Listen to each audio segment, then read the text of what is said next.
What is going on, everybody? Welcome back to the channel, and if you are a Toronto Maple Leafs fan right now, I need you to stop whatever you are doing because we have got some absolutely massive news coming out of the hockey world today, and this one has trade deadline written all over it. We are talking about a name that has been circling around the rumor mill for the past little while, and now things are starting to heat up in a very serious way. Taylor Raddysh, the New York Rangers forward, and the Toronto Maple Leafs are reportedly showing interest. Now, before you start losing your minds in the comments, and trust me, by the end of this video you probably will be, let's break this thing down from every single angle because there is so much more going on beneath the surface of this story than just a simple trade rumor. This is about roster construction, salary cap implications, what Toronto actually needs to win a Stanley Cup, and whether Raddysh is the kind of player that could genuinely push this team over the edge. So buckle up, grab your coffee or your beer depending on what time it is wherever you're watching this, because we are going deep today.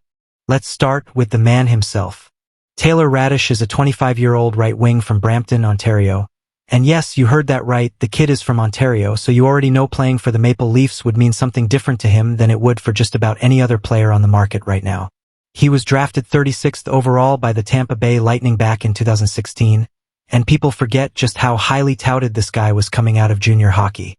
He put up enormous numbers with the Erie Otters in the OHL, playing alongside a certain Connor McDavid, which tells you everything you need to know about the kind of talent level we are talking about here.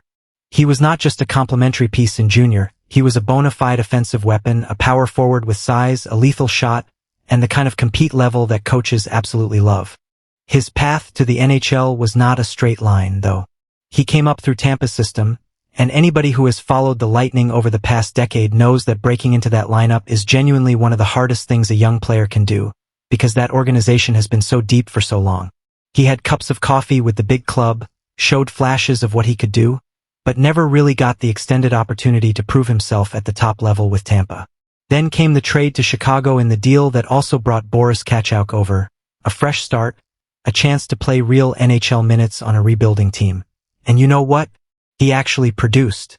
He put up 32 points in 67 games during the 2022 to 2023 season, which is exactly the kind of middle six offensive output that contending teams look for when they are hunting at the trade deadline. Not a superstar number. Not a guy you're building around. But a skilled, physical winger who can play in your lineup every single night without you having to worry about him. Then the Rangers came calling. New York acquired Raddysh as part of their continued effort to add depth and size to their forward group, and this is where things get really interesting when you think about the Toronto angle. Because here is the thing about the Rangers right now. They are in a fascinating and somewhat complicated spot.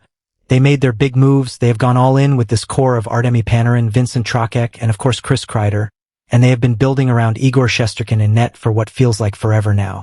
But roster construction is a puzzle, and sometimes the pieces that fit perfectly one season don't fit quite the same way the next.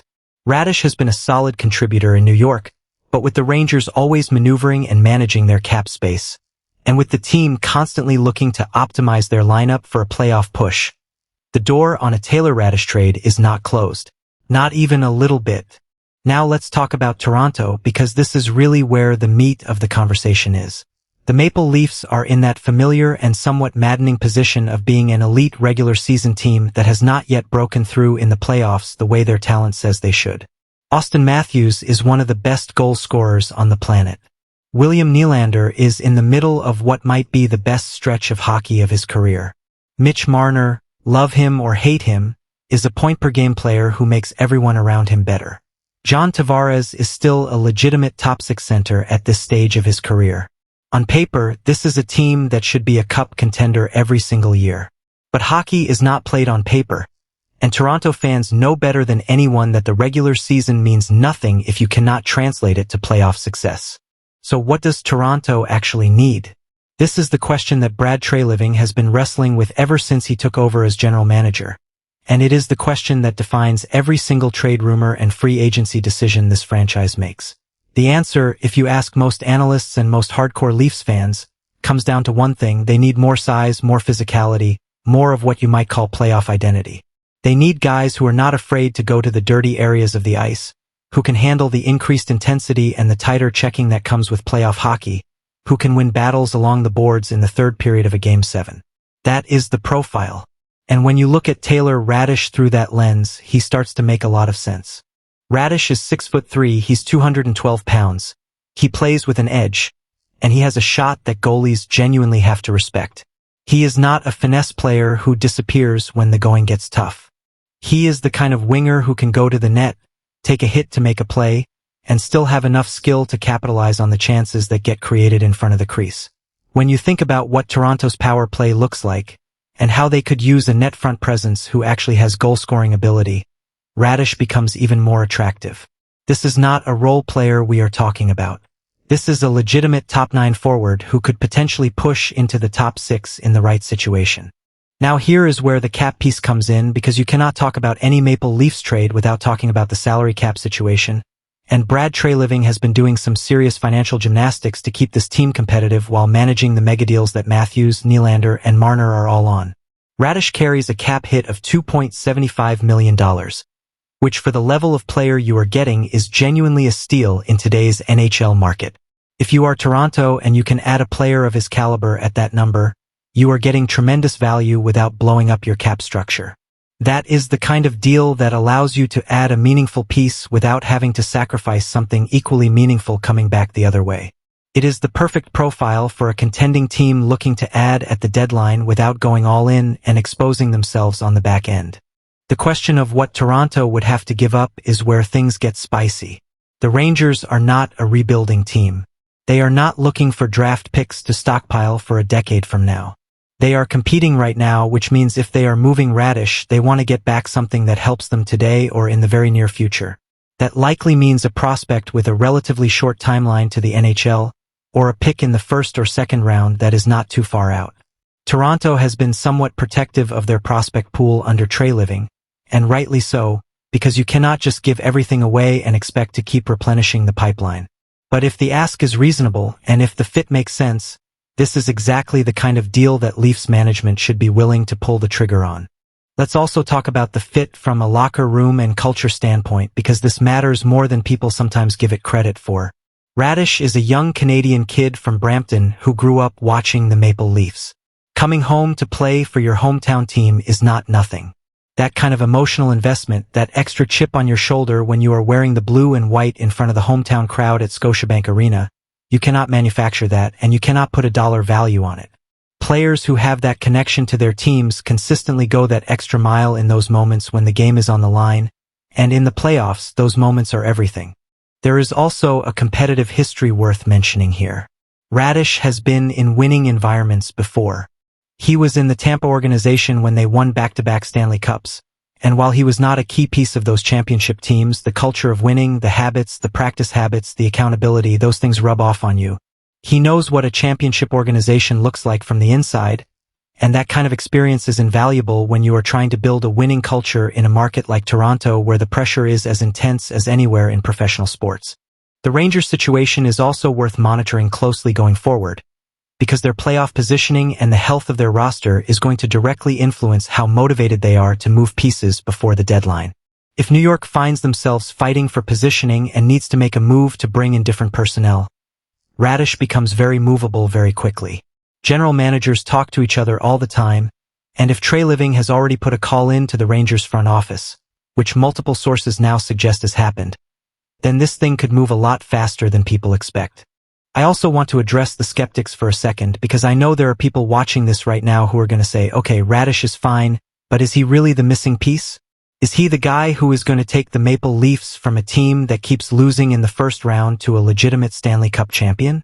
And look, that is a fair question. No single trade acquisition is going to magically transform a franchise's playoff fortunes overnight. But here is how I look at it. When you are building a Stanley Cup contender, you are not looking for one singular answer. You are looking to incrementally improve every part of your lineup, to add depth at the right price, to give your top players the supporting cast they need to be their best.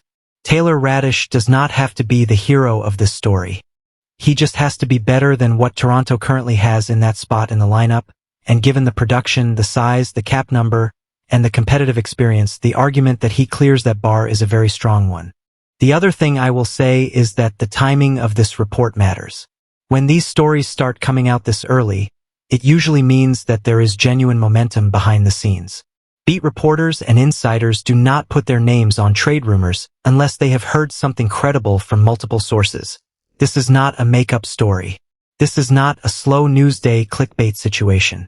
The fact that we are hearing Taylor Raddysh and Toronto Maple Leafs in the same sentence right now tells me that at minimum, conversations have been had, feelers have been put out, and both sides are at least open to exploring what a deal might look like.